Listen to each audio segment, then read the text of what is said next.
গাজীপুরে কালিয়াকৈর ধর্ষণের শিকার এক কিশোরী মারা গেছেন। গতকাল বৃহস্পতিবার রাতে এ ঘটনায় পুলিশ দুজনকে আটক করেছেন। এ ঘটনায় আটক ব্যক্তিরা হলেন মমিনুল ইসলাম ওরফে মোহন ও আতিকুর রহমান। মমিনুলের বাড়ি রাজশাহী বাগমারা আর আতিকুরের পাবনা চাটমোহরের বাসিন্দা। পুলিশ ও মৃত কিশোরীর পারিবারিক সূত্রে জানা গেছে, মমিনুল এবং গাইবান্ধার গোবিন্দগঞ্জের ওই কিশোরীর সাথে প্রেমের সম্পর্ক ছিলেন। বৃহস্পতিবার 8টার দিকে মমিনুল কৌশলে কিশোরীকে গাজীপুর কালিয়াকৈর উপজেলার চন্দনা এলাকায় আব্দুল মান্নান প্লাজা নামের একটি হোটেলে নিয়ে যান। পরে তিনি ওই কিশোরীকে ধর্ষণ করেন। এ সময় মেয়েটির প্রচুর রক্তক্ষরণ শুরু হলে আতঙ্কিত হয়ে পড়েন তিনি। এরপর রাত 9টার দিকে তিনি আতিকুরকে সহযোগিতার জন্য ডেকে আনেন। কিশোরীকে হোটেল থেকে নিচে নামিয়ে প্রথমে একটি ঔষধের দোকানে নিয়ে যান তারা। সেখান থেকে কিশোরীকে টাঙ্গাইলের মির্জাপুর কুমুদিনী হাসপাতালে নেওয়া হয়।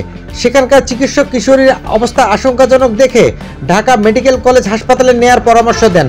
পুলিশ সূত্রে জানায়, রাত 12:30টার দিকে কুমুদিনী হাসপাতাল থেকে কিশোরীকে অ্যাম্বুলেন্সে করে ঢাকা মেডিকেলের উদ্দেশ্যে রওনা করেন দুই যুবক। কিন্তু গাজীপুরের কালিয়াকৈর থানার চন্দনা এলাকায় পৌঁছলে কিশোরীর মৃত্যু হয়। অ্যাম্বুলেন্স চালক বিষয়টি বুঝতে পেরে কৌশলে গাড়িটি ঘুরিয়ে টাঙ্গাইলে মির্জাপুর থানায় চলে যান। সেখানে দুজনকে আটক করে পুলিশ। এরপর তাদের কালিয়াকৈর থানায় নিয়ে আসা হয়। কালিয়াকৈর থানা ভারপ্রাপ্ত কর্মকর্তা ওসি আব্দুল মান্নান শুক্রবার রাত 7:30টায় মুঠোফোনে জানান, এ ঘটনায় আটক দুজনের বিরুদ্ধে মামলা করা হচ্ছে। আটক দুজন থানায় আছেন। কিশোরীর মরদেহ টাঙ্গাইল সদর হাসপাতালে আছেন।